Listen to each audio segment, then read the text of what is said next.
Thank you very much. I'm very grateful for inviting me to participate at this meeting. You know, COVID-19 is a model that has forced us all to run with almost no time to process this information, so much information. We are from the University Miguel Hernandez, and we built a company called Genetic PCR Solutions. For us, this story began in January 2020, when China announced the emergency of a new coronavirus that caused an acute respiratory syndrome, and our laboratory put one of the first qPCR kits on the market. This test was internally validated following the ISO standards and also by the reference centers in Madrid, Carlos III, and the Public Health England. Those who received authorization by the Spanish Medicine Offices to label the kit with in vitro diagnostics. Early, we publish and demonstrate that primers and probe in our PCR design are more exclusive than other PCRs commonly used during the pandemic. Later, we knew that some genomic regions are present in multiple copies in the genome of the virus due to the existence of several subgenomic RNAs. Up to 9 copies had been reported in the case of N-gene. Therefore, we then included the N-gene-based target in a duplex PCR to increase sensitivity. This is a target similar to the one recommended by Atlanta CDC, but not exactly the same. This task was not accidental. In fact, our company has the capacity to do this within 2 weeks. We have qPCR kits for more than 350 pathogens, but we also innovate to make easy the testing by using PCR. Our experience of more than 30 years combines knowledge in biochemistry with a contribution in phylogeny, microbial taxonomy. Our teams has also participated in several projects of the European Commission, the last one in tuberculosis, and now we are starting a project with Collins Aerospace to detect microbes in the air of commercial aircrafts. At the beginning of the pandemic, our phylogenetic analysis and those from other authors pointed to the pangolin coronavirus as the closest to SARS-CoV-2, supporting the hypothesis that pangolin could be the intermediate host in this zoonotic process. However, we later found that there is a lot of sequences from bat coronaviruses isolated before the pandemic that have more similar sequence than pangolin coronavirus. As Dr. Zúñiga explained in the National Congress about COVID-19, a relevant matter to control the pandemic is to determine the intermediate host. In previous cases, like SARS-CoV-2 in humans, the civet was the intermediate host between bats and humans. And for MERS, in 2012, the camels. So knowing all this, the intermediate, it was possible to add on these reservoirs and control new outbreaks. But this is not the case so far for COVID-19. The detection of SARS-CoV-2 in several kinds of animals, from farms, domesticated and wild animals, have increased the concerns and doubts regarding the zoonotic source of this virus. We took all genomes available from the database of SARS-CoV-2, isolated from different kinds of animals, domestic, wild animals, everything. And we built a phylogenetic tree, finding that they all are very similar to each other, and of course totally different to previously described coronavirus. In this phylogenetic tree, we saw that isolates from animals, which are in red here, are almost the same that isolates from humans. And they form a group. We can see the closest relationship with this group, SARS-CoV-2, was shown by the bat coronavirus isolated from bat rather than this from pangolin. In this tree, we compare only human SARS-CoV-2 and this isolates from animals in red. The analysis shows that many of the strains isolated from animals are linked to several SARS-CoV-2 variants from humans, but others seem to form new phylogenetic lineages. This is a list of the strains that we have been found in different animal species. As you can see, strains belonging to different variants like alpha, delta, so on, have been found in the same animal species. In other cases, these two variants, these alpha delta variants, have not been found in some animal species. And finally, there is some cases like this one and these two, but that have some viral strains that have not been isolated before in humans. So they maybe represent new variants within the SARS-CoV-2 species. In our opinion, identification of variants may help to ascertain the prevalence in animals and provide some information to search for the intermediate host. Let me show you a little about the variants that we have found in the pandemic. There is hundreds of them, so it's not possible to list all. But you have here the more relevant ones. And the World Health Organization consider that these variants should fit in two large groups, variants of concern and variant of interest. This differentiation was based on the transmissibility and the virulence of the viruses of the strains. So in September 21, the Center for Disease Control and Prevention has changed this classification and leaving only the Delta variant as the variant of concern, and all the other variants are variants being monitored. We carry out an almost daily monitoring plan for the new sequences deposited at eSite and the NCBI. Currently, we are approaching up to 5 million sequences, and according to Pangolin program, we account for more than 400 variants, lineages of SARS-CoV-2. When the database started to grow, we realized that the contribution of the United Kingdom to the database was enormous and very asymmetric compared to other relevant countries. Undoubtedly, this already contributes to the fact that the variant that circulate in that country, in the United Kingdom, would predominate in the diversity represented in the databases. Sequences from India, deposited by March, where Delta variants supposed to be originated, were not many. But now, as the Delta variant has spread worldwide, now is the predominant in the database too. There is a lot of sequences deposited the last few months. More than 1 million have been deposited in the last few months, while only 100,000 were deposited by for the Alpha variant. So the Alpha variant has been clearly superseded by the Delta variant. Let's see some details about the diagnostics of the UK variant. On December the 14th, the Public Health England reported an increase in cases of the British variant. But when we performed a phonetic analysis only using the most diverse sequences that already existed in September 2020, we found that that cluster of the British variant was already visible in the database. Even the groups from Nigeria and California, described much later, were already represented. As diversity was enriched, the clusters were better defined. In October 2020, we already can see the cluster from South Africa already, and this one from Rio de Janeiro.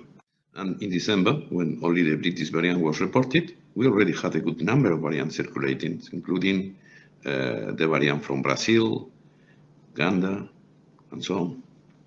And by March, we already had all these variants described. One from New York, a new one from Portugal, and all the others described previously. But by far, we saw that the British variant was the predominant in the database. Why? As I mentioned before, is the sequence capability of the United Kingdom is in favor to increase the number of sequences of the British variant, obviously, in the databases. But there must be other factors that may affect to this increase in the alpha sequences deposited databases. Why the sequences from other variants are not described in other countries? At that time, an action protocol was extended to detect the British variant. The protocol was called spike gene target failure.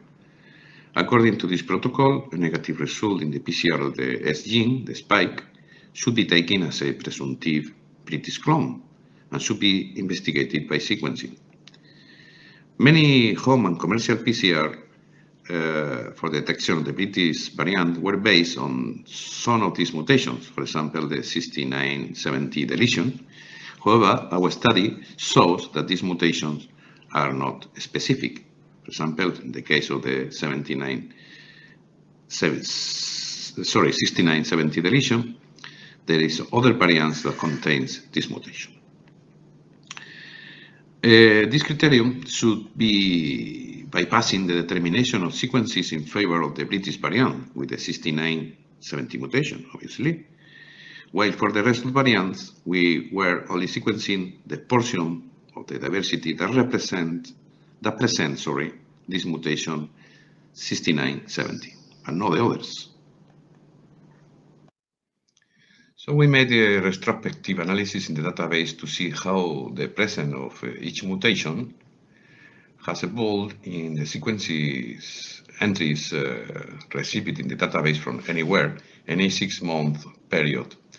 And what we observed is that since the recommended method was applied, we are selecting the sequences, almost purifying the sequences with the mutation that we had decided are specific for alpha variant, leaving out all those that are not of that variant but also have the mutation. Consequently, we can no longer assure what is the degree of real specificity, for example, for the 6970 mutation. Actually, in nature, there could be much more sequences from other variants with that mutation. The data accumulated will not have to reflect reality. Now, when it seems that we no longer apply the spike gene target failure to select samples for sequencing, we are observing that the proportion of sequences of other variants with those mutations are somehow recovered. In that study of sequences and mutations, we found out that the D3L mutation is a codon change, perhaps not clinically relevant, but appear to be the most specific for the British variant from all others under study. This mutation maintained exclusivity and inclusivity in values very close to 100% since the beginning, before the British variant was, the alpha variant was described, till present time. The specificity of the D3L mutation was reviewed, was checked last month to see if it still remains the same values of specificity. And as you can see, it's very stable, and there is probably the best marker for this variant. Okay, thanks to the agility of GPS in these procedures, we put this kit of qPCR in the market last Christmas at the end of 2020. This is one step RT qPCR, stable at room temperature, and also the genome quantity may be estimated by using the standards included in the kit.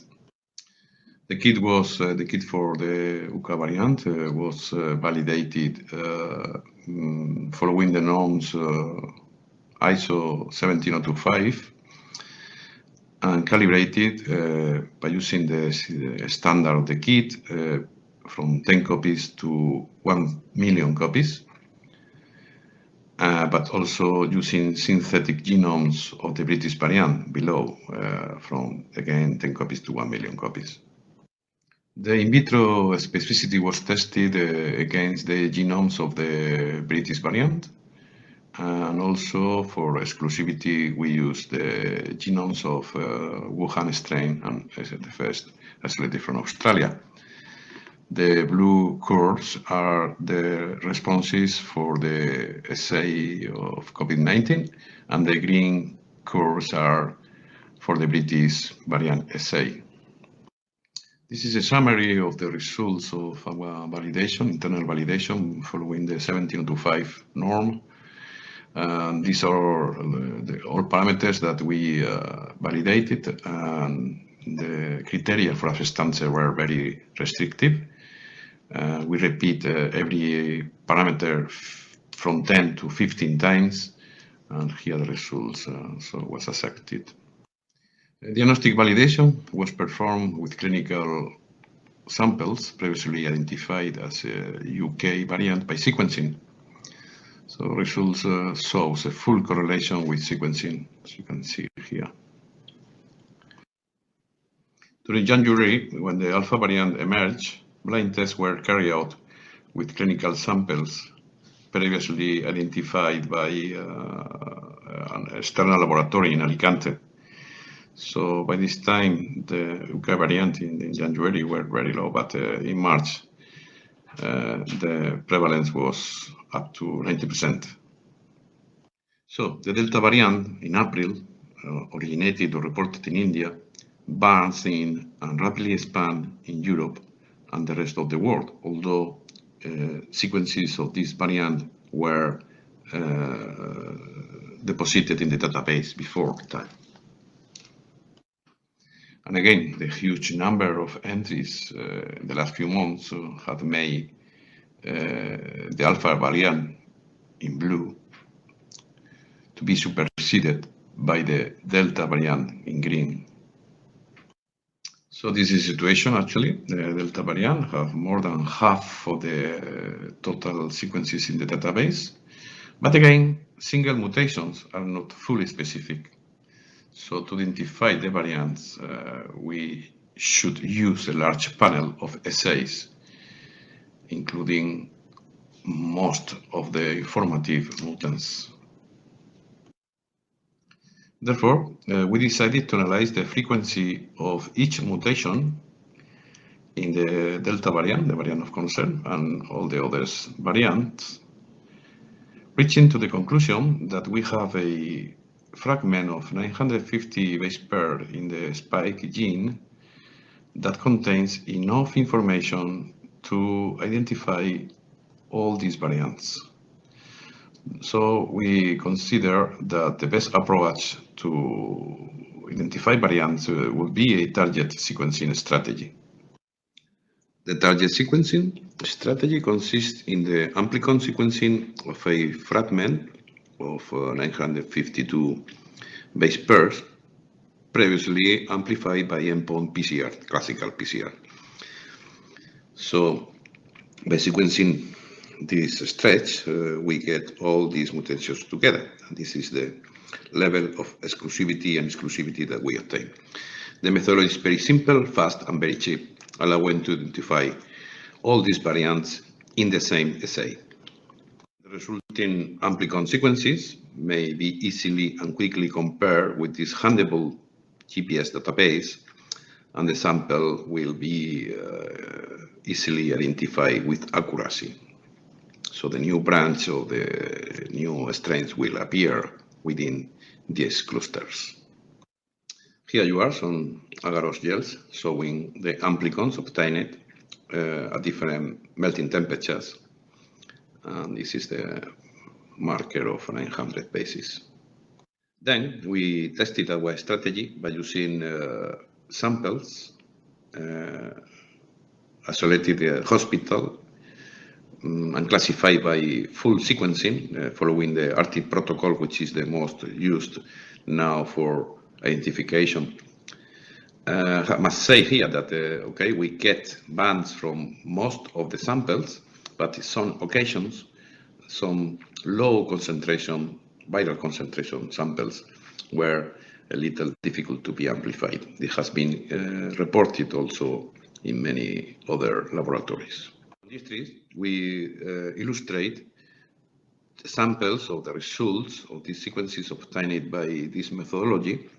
As you can see, when a sample belongs to the UK variant, perfectly matched or is within the cluster corresponding to the alpha variant, and a sample that is not represented by any of those variants are forming a different phylogenetic branch. The method was tested with more than 150 clinical samples obtained from other laboratory, also tested for COVID previously, and then we found out that, of course, from July, this variant represents more than 90% of the diversity. As some conclusions, some PCR designs for SARS-CoV-2 at the beginning of the pandemic were not as exclusive as desirable. As SARS-CoV-2 and his variants are able to infect many different animal species, accurate identification of strains isolated from animals seems needed to ascertain the intermediate host and other reservoirs. Single mutations, in overall, are not of phylogenetic value to be used as markers for variant identification by PCR. And finally, sequencing strategies targeting informative fragments, as this shown in this study, may help to perform massive studies, including all animal species as possible. This is a zoonotic process, so cannot be segregated. And again, the One Health concept. This laboratory is certified for the ISO 13485, which is the specific for diagnostics. It's licensed by the Ministry of Agriculture, Fisheries and Food, and the Spanish Agency for Medicines and Diagnostic Products. Here you are, my team. Of course, it's the greatest asset of the company. And thank you very much for your attention. If you have any question, please. Thank you.